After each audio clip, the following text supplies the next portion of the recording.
Hey there everybody, Eric from Outer Limitless coming at you today with another video. Now in today's video, well, recently I found myself on a family vacation, a long road trip about 1,000 miles away from my home. Well, it just so happened that even though I was 1,000 miles away from my home, I was only like 15 miles away from Jacob Peterson from the Preppers Bunker Outdoors. Now Jacob's a guy that I've worked with in the past. Done a couple interviews with him. I met him at Blade Show 2021 down at Atlanta. We took a look at his Exodus knife and tool designs manufactured by White River Knives. And well, Jacob's a guy that he's a pretty cool cat. He's got a lot of stuff going on. He works really hard. He has a lot of irons in the fire and some pretty cool things to share. So in today's video, I get with Jacob on his own home turf.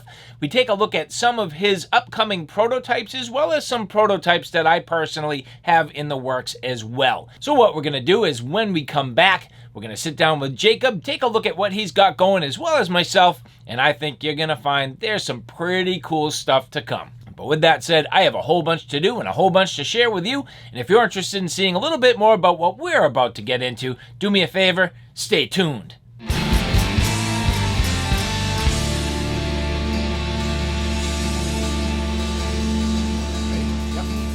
What's up? What's up, buddy? How you doing? Good, thanks for having me here. Absolutely, we're out here in the Kentucky bush. Nice. It's really wild. I actually spent some time at the Mammoth Caves this morning, but didn't realize I'd be coming out. It's kind of like an extension of exactly where I was. Yeah, I'm very blessed to live here. I get to spend my days in this whenever I want in my backyard. It's really cool. Rugged. This is rugged terrain. Yeah. For sure. Well, we got some pretty cool stuff today. For all of you who may not know, so Jacob, you have a lot of knives that you've been working with some great companies, knives that are already in production, but some other things you've been working really hard behind the scenes, and some people may not have seen some of your announcements or maybe are not too familiar with your models, and same as me, I've been kind of pushing and grinding, and again, some things that people have seen and, other knives that maybe people haven't gotten their hands on. And I know a bunch of stuff that you haven't seen of mine, which I'm pretty excited to show you. I'm excited to see. So, yeah, well, so I do Exodus Knife and Tools, my knife brand, and they're manufactured by White River Knives. I just had a big motorcycle adventure to go hang out up with those guys. Really good people, best people I've ever worked with at anything. Just awesome folks. But they primarily make my knives out of S30VN. Yep. They're in Fremont, Michigan. I don't know why I almost said Indiana. But we've got two models out with them, the Adventure Craft and the Jackalope. But we've got some exciting stuff. Actually, the reason I went up there is to talk to them about prototypes. Nice. Pilot survival knife, Legionnaire, combat, a Mutant, and maybe even a Super Kook. So we've got some stuff in the process. You got some of that with you here today? I do, actually. Let's take a look at the first one. Hopefully the first one that should be released would be the Mutant. So if you guys are familiar with what I do, the Adventure Craft and the Jackalope are basically essentially pocket fixed blades. But we wanted to, well, actually what happened was when we first started making them, we had a little error in the CAD program, and the size was bumped up 25% to the Mutant.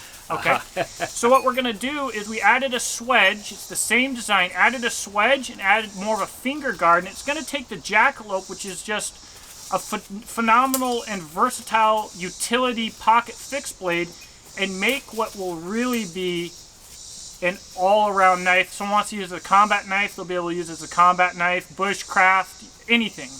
And I named it the Mutant because it will be versatile so many different things, but also the way that it came about was my design and a computer error, and I just absolutely loved it. Nice. So it's really cool. This has a nice feel, very obviously similar to the other knives, which I like. It does fill out your hands a little more, but at the same time, you have a real long handle, so you're going to get a good overall balance. Right. And I noticed you also went a little bit thicker on the stock. So. Yeah. So, and the thing is, the Jackalope is suited to being kind of a fine tasks knife for the average hand. But I've got some friends like Michael Spaniers at Spirit of the Bear Designs. The man is like 6'5". I think at one point he was 400 pounds, and his hands make mine look like my 2.5-year-old's. Just huge mitts. He likes a long handle, but in working with this, I found that I actually really enjoy a longer handle than people are used to myself. I think it just adds some extra versatility, and so it's kind of weird how that model came about, but it's been a lot of fun. I think people are going to absolutely love it. I know I am. Nice. Now, you know what it is, and now that I'm looking at it versus the jackalope. Now, I have to ask this first question, which is, for a while you had the concept of the Jackalope XL. Is that what this became? Yes. Okay. Exactly. So that solves that one. And it looks like the stock thickness is actually pretty much about the same as the Jackalope, only it's the scales are just a scotch thicker, just to fill out your hands a little more. You end up with that nice palm swell right through the sort of center section, right where you're going to index and grab onto. And yeah, man, I like the idea that you put the sort of false swedge on there, that unsharpened swedge right in the front. Going to give you a little more sort of pliability and a little more control. And, you know, if you had to, you could actually maybe work on digging out a splinter or something like that. So very nice. So the other thing here is we've got the same edge geometry as the Jackalope, which in my opinion, it's thick enough to be a production knife for the masses, but still got some good slicing capability. The edge geometry will be the same on the Mutant, but since it's a saber grind, the knife will be a little bit tougher. And so we'll have a squared off spine for striking your ferrules, a little swedge for penetration or whatever else. It'll be a tougher knife, a larger knife, and it will have a very broad spectrum of potential uses. So super stoked on this. We're going to release actually some more of these Mutants as they are now fairly soon, and then we're going to add a little more finger guard for the people that prefer that. Nice. So and make it a very well-rounded setup. Now you currently have this just in a leather sheath. What are you thinking in terms of the sheath? You've been going with their Kydex, which is fantastic. I mean, perfect retention, nicely formed, a lot of different mounting options. Are you going to do the same thing? Yeah, so the sheath will most likely look like a Jackalope sheath, which I think just about any type of mounting a person wants to do, they'll be able to do, whether it's IWB loops, Ulti clip, tech lock, pretty much anything. So the sheath will probably ship bare, maybe with 2 IWB loops. It'll probably ship bare, and then the end user can set it up however they want, and they're just going to have a ton of options. Nice. Nah, perfect. So, yeah. Sweet, man. And when are you looking to push? I mean, obviously that's an original prototype, but when do people expect that this may be coming out? So running, we're going to have some more of these prototypes for sale. That will be less than 6 months. Nice. Hopefully we can hit a full production run of the Mutant in 8 months to a year, and we might also have some options like 50-100 and maybe even a gun-blued, deep gun-blued finish. I'm actually talking to Turnbull Restoration, who is the most famous, highest-end gun refinishing company that exists, and we're talking with them about doing some really premium finishes on knives. So I'm pretty excited about that. Nice, excellent. Yeah. Ah, cool. So excellent. The Mutant. The Mutant. Sweet. The Adventure Craft, the Jackalope, and the Mutant. Killer, man. Well, so I also have a few things in the works. You know, you've seen some work from Tanner Family Knives, who is really the first manufacturer that I worked with. You actually, got your hands on the T17.3, which is the smallest. So the .3 is the smallest in the lineup.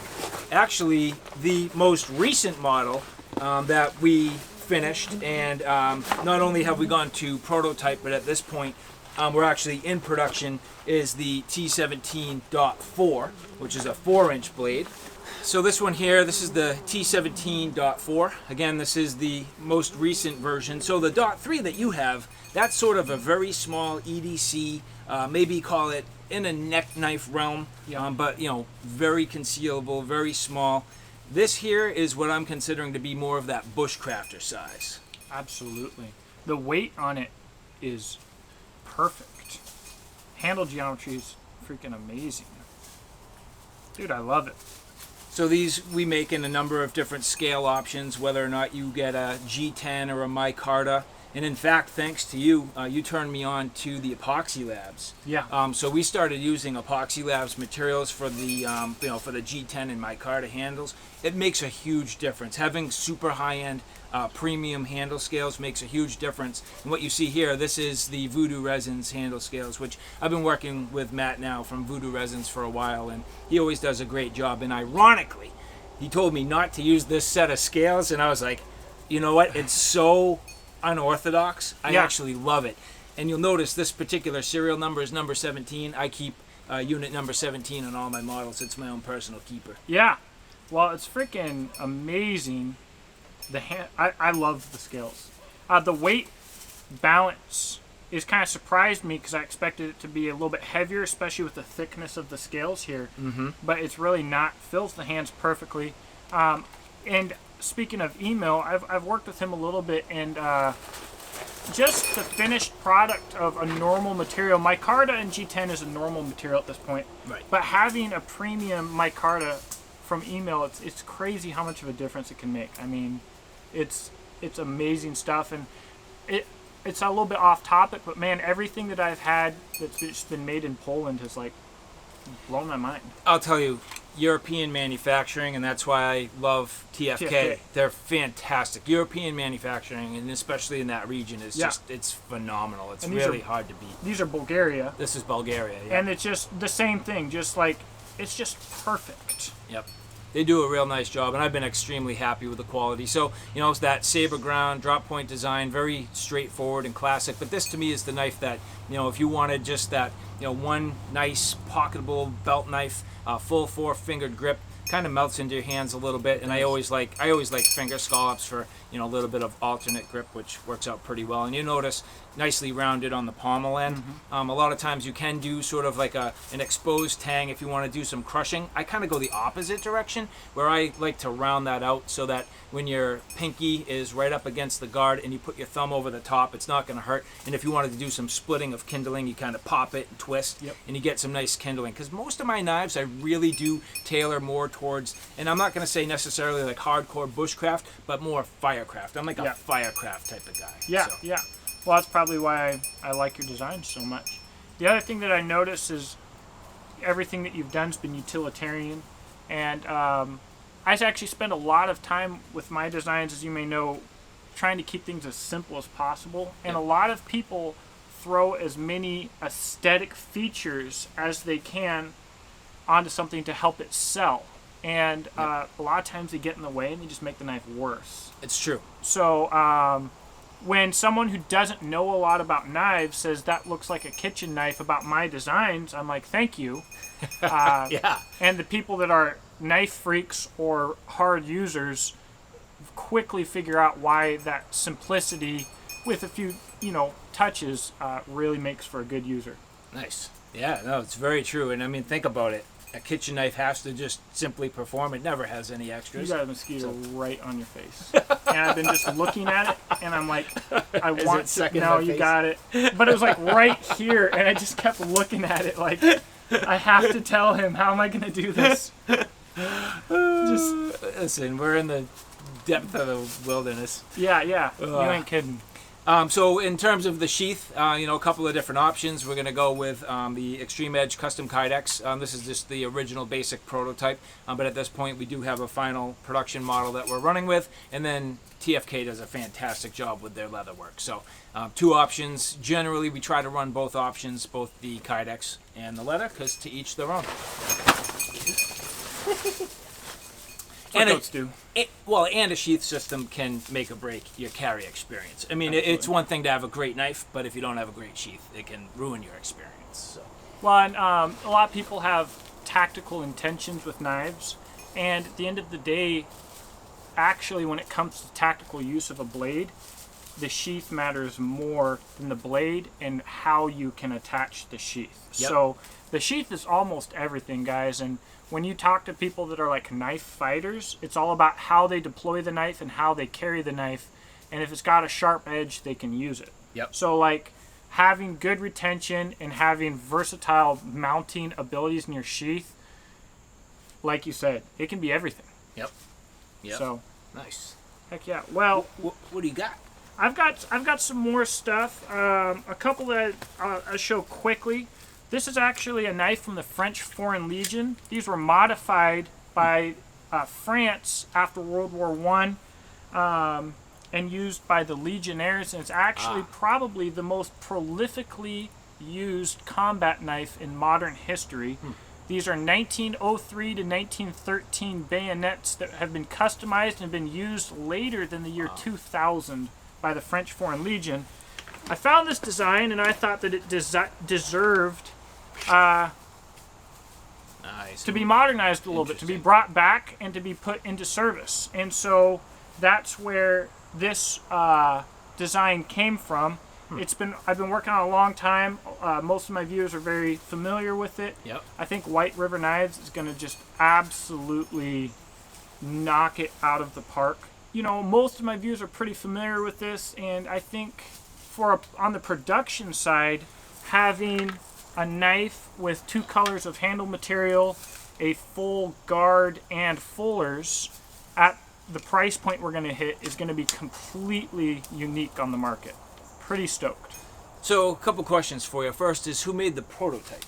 This prototype is Mineral Mountain Hatchet Works. Okay. They used to be my production company. They're great guys, and I think that they do great work. They are what I call semi-production. Right. Because although they do production numbers, everything is done by hand. Yeah, you can tell because it's just very nice and tight. All the tolerances are extremely tight, so it looks very nicely done. So, a couple of things. I mean, first off, being and obviously a little bit more of a fighting knife, you have that double quillion, so a double guard. I like the fact that, you know, for stabbing tasks, you actually do have a rounded pommel, which works out very well. But let me see that original. That didn't have itself a little finger choil down there, did it? So the original has a long ricasso. You gotta remember, this was a knife that they modified from a bayonet. Yep. So it has a long ricasso here. You can choke up on the knife. I do enjoy doing it. But what I wanted to do, you know, a lot of people hate finger choils, but they don't hate ricassos. I wanted to have a finger choil to be a throwback to the original design, but to make it just slightly more utilitarian, really with no negatives. If you don't use the choil, that's fine.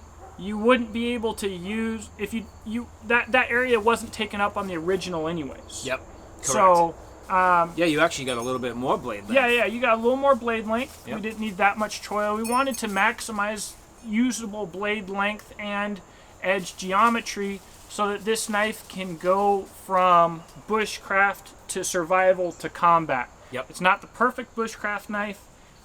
It might not be the perfect survival knife depending on your survival situation, but it pretty well will be the perfect combat knife. Yeah, a couple impressions. I mean, first off, it has, you know, nice balance, and of course it's going to change. Every steel, every material, when you change the handle material, you change the steel, it is going to change the balance point. But in general, as a prototype, nice balance, generally right in that sort of, you know, that fulcrum point, which is going to be huge. And then again, as you move forward, you know, towards that choil, you are going to also lighten up and be able to do some of those finer tasks. You have a very stout point. And even, you know, where you end up with a clip point, sometimes a clip point can get a little bit thinner. This is still stout. I mean, that's going to be good and durable. You're going to be able to pry. You're not going to have any concerns that you could cause potential tip damage. And the interesting thing, so when you go now with the White River knives and the S35 VN steel, are you still going to put in that fuller to keep the aesthetic, but also sort of that, you know, blood groove functionality that you get out of that? Yeah, and I like actually the fullers for the ability to hold my knives up on the blade and get up into the point and stuff. Yes. So for me, that would be keeping it true to the original, and then that practicality would be the main reason for keeping it for me. So these, I do believe, will do S35 VN, but we might not. We might go with 2 options. We might have a high carbon and then a 3V. We might not have a full stainless option, but they will be coated. Yep. And as your viewers probably know, 3V's pretty corrosion resistant. I mean, for all intents and purposes, for how I use it, it's stainless. Yep. So, but it is tougher. It is a very tough steel, and you know, maybe we'll take a look at MagnaCut too. I don't know. You know, get a little bit wild. Interesting.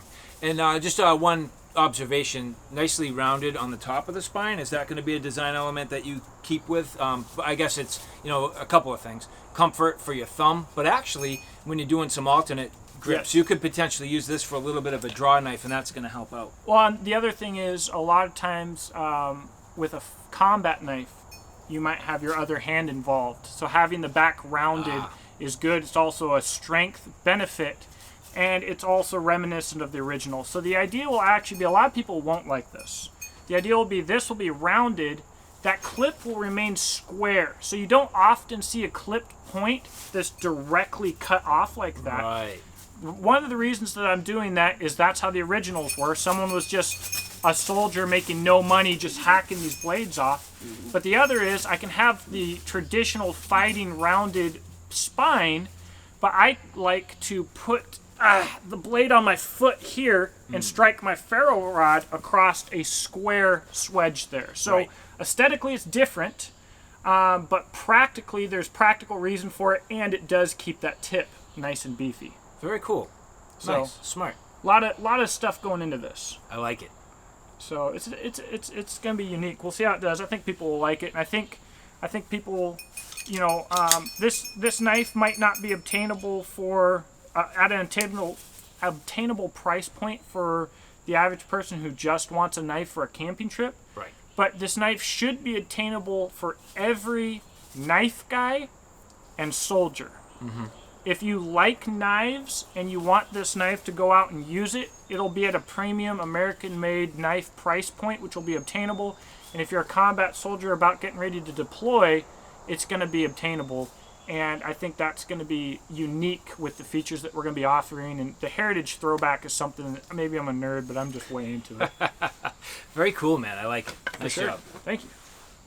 All right, so next I'm going to show you two models. Not only do I work with Tana family knives, but now at this point I work with Work Tuff Gear. Now, Work Tuff Gear, if you're not familiar, Work Tuff Gear is doing a lot of work with some outside designers. Not only Victor Lin, who's their main in-house designer and also the owner of the company, but they're bringing in outside designers. And so I've just been very fortunate to be able to work with them. I had two designs in mind. I pitched an original design, which I'll show you second, but I did sort of identify that Work Tuff Gear was tending to lean towards some larger blades, more in that sort of chopper size class.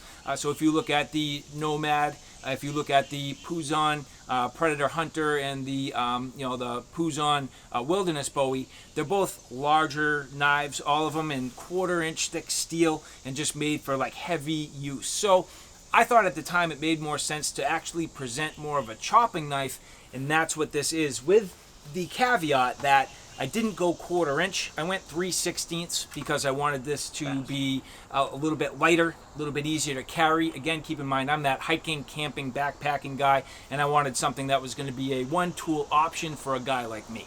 So this here, this is the Woodscraft Chanto, so a chopping Tonto. In their SK85, Yes. which I've used, it's just a phenomenal steel. Talk about quick. I think you could pretty easily use this and effectively as a machete. That edge geometry is just beautiful. This is the only one that I've used. I got 3 prototypes, and this is the one that's done all my testing. So, I mean, you're getting the one in your hands that's been loved. Yeah. And they do a great job with their edge geometry. And you've got this nice big choil here.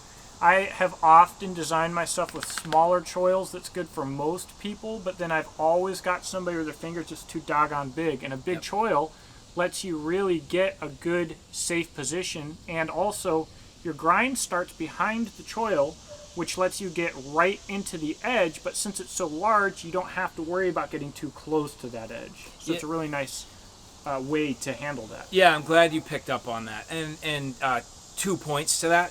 One is, and I know it sounds funny, I always draw my finger choils with a 1/4. Yeah. So it's literally, I always draw with a quarter. Right. Now, do I have stencils that are the same size? Sure, but I don't use them. I pull out the quarter. Right. Right. So that's just my little funny thing. Second is, I always like the ricasso to extend far enough that you're not bearing on thin metal. I don't want to be into the blade stock. Some people do put the actual finger choil into the blade itself, but you'll notice I try to put it like Mostly, 2/3 or 3/4 into that ricasso so that you get a good thick, full thickness of the steel. So you're bearing on 3/16 of an inch, which is nice. So what I don't, and you say that, what I don't like is, what he's talking about, I'm sure you know, but they'll have a finished knife and just go with the choil into basically the finished edge. And it makes everything that you're grabbing thin and uncomfortable.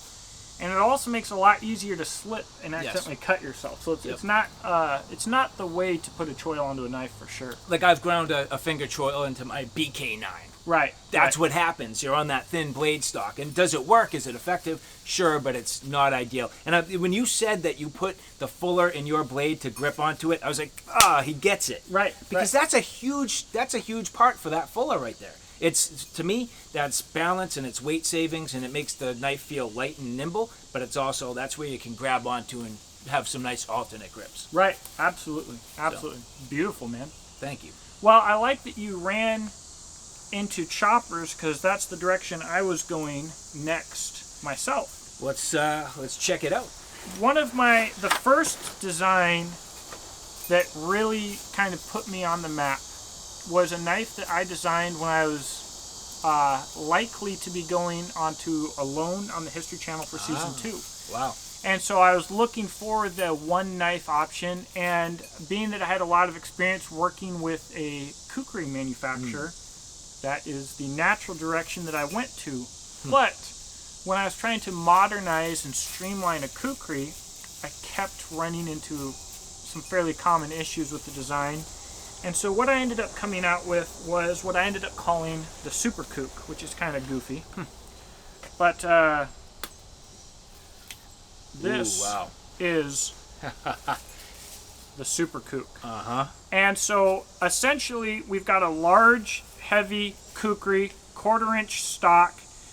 However, using the choil, I can get up onto it nicely.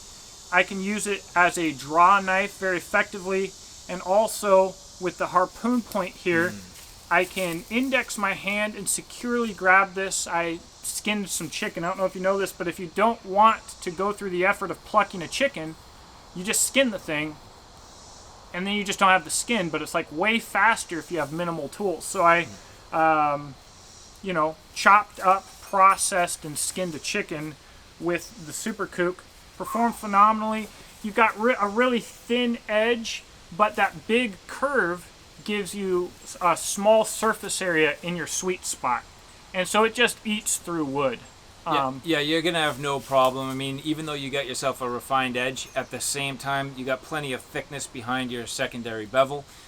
This actually looks to be slightly convex. Is that correct? So what happened is I have never chipped this knife.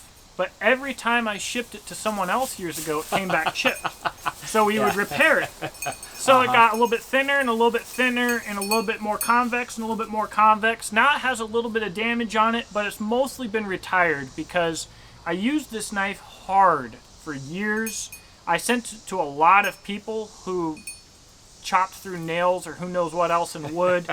Who knows what they did, chopped it into the ground. But at this point, as a prototype, it's too valuable for me to keep going, using it as my primary. So it's been retired. I'm probably going to make a frame for it. Nice. But, yeah, so the edge is a little more convex than it was originally, and it's just from repeated repairs. No, I'd even go as far as to say that's not a bad thing, having a convex edge. Would you even contemplate putting that on your final production model? And to me, it really gives you a lot of great benefits. One, I always try to strop my knives first. I actually go in reverse order. When people say, how do you sharpen your knives? I'm like, I don't sharpen my knives. Right. I just hone them. Right. So the first thing I'm going to do is I'm going to immediately go to that leather, and starting with a convex edge, there's a benefit. Second is you have more meat behind the edge, so where this is going to be sort of that hard use, are you going to be able to carve quite as nice? No, but I would think that as a survival knife, you may have some benefits to going with a convex edge, and I personally really have some great, great luck with a convex edge. So I like convex edges. How we're going to do it for production is going to vary, because in my experience with my non-convex edges, I strop a lot, and I'll typically make a normal edge into a convex edge over time. Yes. However, with the popularity of a lot of the new sharpening systems, I get a lot of questions about what edge angle do you use from the factory, because people want to lock it into their system. They want to put their angle box on there and get it perfect, and they want to use a wicked edge. I don't know if you want to talk about brands. No, but you're right. But there's a lot of those different brands. They want to lock it in and keep it. So for that reason, I'll probably keep a standardized edge. Yep. But I can't say for sure. We're a bit out on it. This would be, I think, the largest thing that White River Knives would be making. It would be or have ever made. Have they made a knife this big? I don't think so. We're talking about a 6.5-inch handle and an 11.5-inch blade. Right.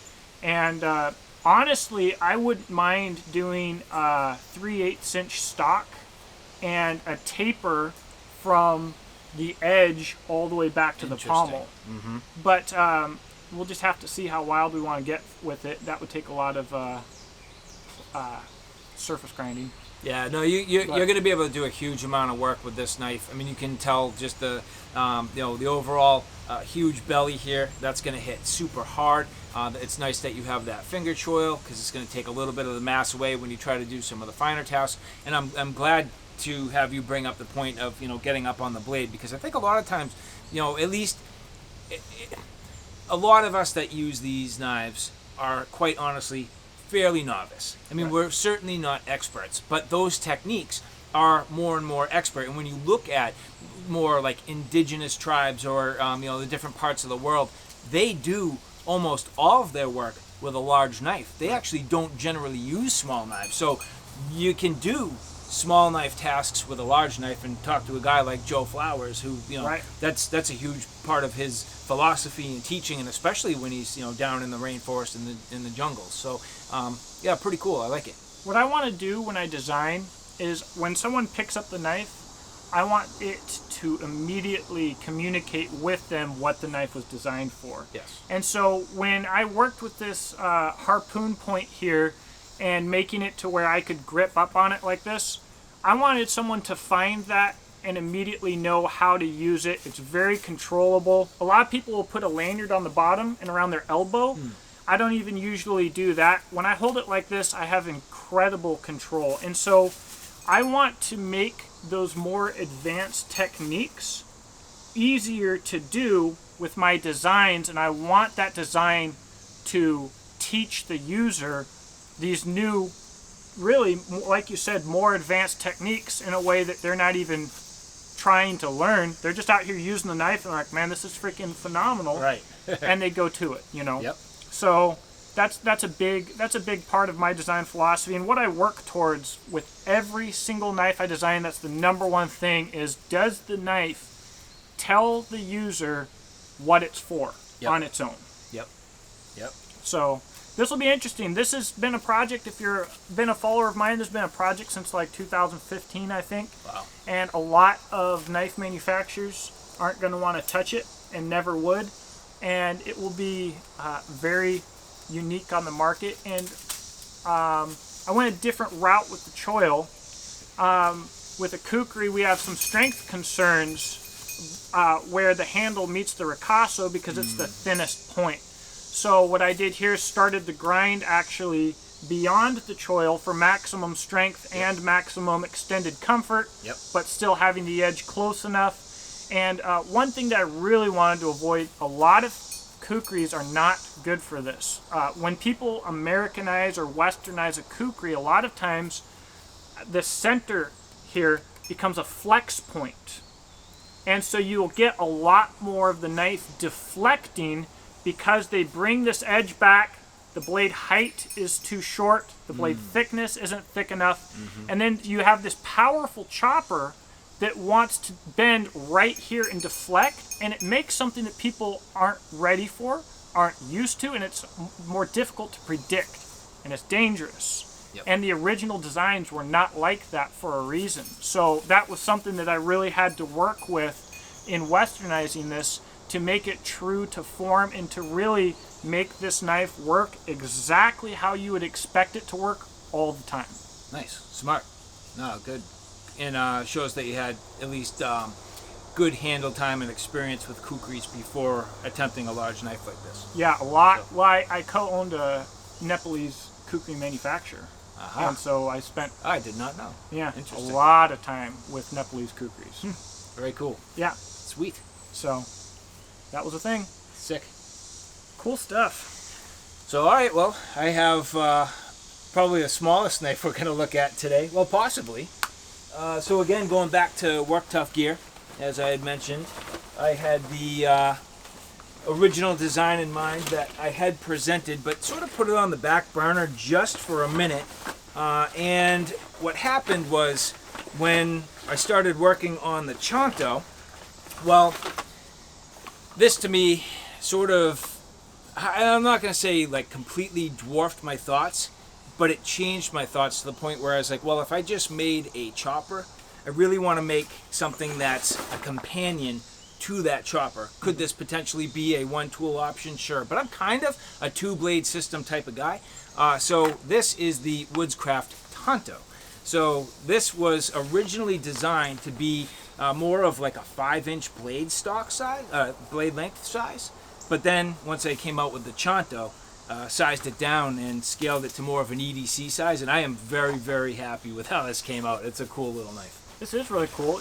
The finger guard is, the scale wraps around it. Super comfortable. The knife's never going to slip back in your hand. You've got a tip that you're never going to break. You're still going to get penetration if you need it, but that sucker is stout. And heck yeah, man. That's a sweet design. It's an interesting concept because I did not think this handle was going to be nearly as comfortable as it is. The one nice thing that Work Tuff does, they 3D print all of their handles. Now it's your turn for the mosquito. Yeah, right on my face. Yeah. But they 3D print all of their handles and they send them. And I was a little bit concerned about that curve in only one grip. When I grabbed it like this, I was like, oh, that actually works really well, where it's nice and thin up front, but then it fills out behind where your pinky and your sort of ring finger grab onto it, so it feels really good in the hand. Reverse grip is fantastic. Again, rounded out, and your pinky going right against the guard, so if you were sort of a self-defense type of guy, that would work out. But I got a little nervous where I do a ton of scraping and a ton of ferro rod work, and I thought that curve was going to work against me just a little bit, getting my thumb on there and trying to do those scraping tasks. It's not completely awkward, it's not perfectly ideal, but at the same time it still works, so I went with it because the two main grips that I really wanted to perform the best are fantastically comfortable. So just curious about your thoughts on that comment and how you feel about it. I wouldn't have any issue scraping with this. I mean, now I do have long but narrow hands, and so my hand doesn't have almost any pressure through the center of that. However, it still locks in really nice. I have no issue. I'll scrape soft wood with the edge, making cedar fuzz and stuff like that. So in that scraping position, no issue whatsoever. But also in this one, it's completely different, but it's not uncomfortable whatsoever. And I would actually probably most commonly use it left-handed in that position, striking a ferro. So, no, I like it, man. It's on the money. Thanks. So yeah, again, Work Tuff doing a nice job with their edge. You notice it's, even for a smaller knife, is convexed. The things that are subtleties that I'm starting to pick up on that I really enjoy. So I asked for a sharpened spine, which they did. But what I did not expect is they were going to leave the edge right where your thumb index is still kind of rounded out. And if you feel that, it's just like they're paying attention, man. They're paying attention to those little details. And just some final subtleties on the, so again, this is the prototype, but on the production model, these little things are going to be worked out. That's going to be kind of, kissed over and more matched up with the scales and whatnot. But the other thing is my original design, because it was a larger knife, actually had a fuller worked into it. And again, going back to one of your statements, which is why put something in it just for marketing or for badassery?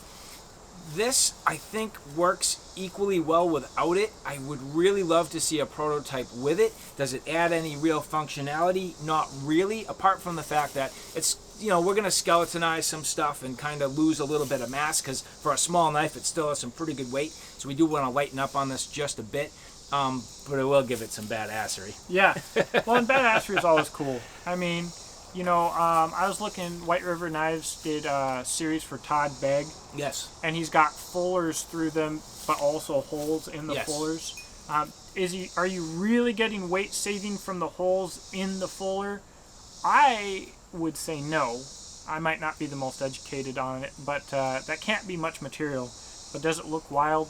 Absolutely. It does. Absolutely. So, and that's his, I would call it his trademark style. Yeah. So that's important. I mean, when you're talking about trademark style, there is a reason for it. So that's kind of weird with my designs is, so a lot of my oldest followers knew me from the Super Kook. Yep. When I released a production knife and it was the Adventure Craft, a lot of people were like, how in the world did this happen? Because I don't have a aesthetic style that is across the board with my knives, because I really want my first goal, like I was saying earlier, is just for the blade to communicate the purpose, and so different knives with a different purpose are going to look completely different. But do I wish that I could have one design language? There's definitely a part of me that does, but you know, it's just not the way. It's not the way I work, and it's not the way my brand's going to work. So it is what it is, and it isn't what it isn't. Well, you know what I gotta say, I've enjoyed, and I've watched your evolution. I actually did know about your adventure craft early on, and I actually had some of my viewers who were sending me to Blade 2019 to go and find you and try to pick them up. Yeah. Which is cool, because I think you had a booth there that year. Did you? Or you were there? I was there, but 2019 didn't happen. 2020 didn't happen, right? 2020 didn't happen. Okay, 2019 I was there, but what I did, you're right. 2019, what I did was I said, if you want a knife, come and find me. Yeah, I'm not supposed to say that. That's not really how that's supposed to work. But that is how that worked. I didn't know at the time. Yeah, I had people sending me to go find you. So, but I had a limited number. Now I'm allowed to do that because now I have a booth. Yep. So you're allowed to walk around and sell if you've got a booth and you've got that squared away. But at the time, you know, I shoot from the hip maybe a little bit too much. Yeah, but I mean, if you're giving them away and you're just making, you know, some camaraderie and, you know, getting some fans and, you know, having some fun, I think that's all good. So. But yeah, so that's what I did, and it was a good time. And sadly, I always sell out. You know, the first day. That's a good problem to have. Well, sometimes I need to get more products. What it means. But, yeah, it's been an amazing journey, really. Nice, man. Well, we saw some great blades. I appreciate the time out here. It's always good to, you know, take a minute and actually to sit here with you and enjoy, you know, your backyard literally. Yeah. And get to sit down and enjoy some time with you face to face, and you know, show the audience what you got cooking. And these are things to look forward to. So I mean, this is like early sneak peek stuff, which is really fun. Right. So absolutely, and it's kind of cool because people always see where I'm at through their computer screen. Right. You know, it's cool to bring someone else out here and show people what this actually is, what it's like out here, and you know, it's the real deal. I don't try and fake anything. Yes, we're in my backyard, but like, this is what legit. it looks like. Yeah, this is, you know, this is like legit rugged backyard, man. I mean, you're living in a place where, you know, you have to know how to use your tools. You have to be somebody who's crafty and creative and has the skills. I mean, you can't just roll into a place like this and think you're going to be okay. You got to have some skills to come out here and deal with these elements. So and to put up with the goats, man. Yeah, they like eating clothing, shoelaces, and camera equipment. So they're fun to have. A little bit irritating, but it's worth it because they're a lot of fun. Nice. Well, Jacob, I appreciate it, buddy. Thanks for coming out, man. It's been awesome having you. Next time I'm going to have you up my way. Yeah, absolutely. We'll make it happen.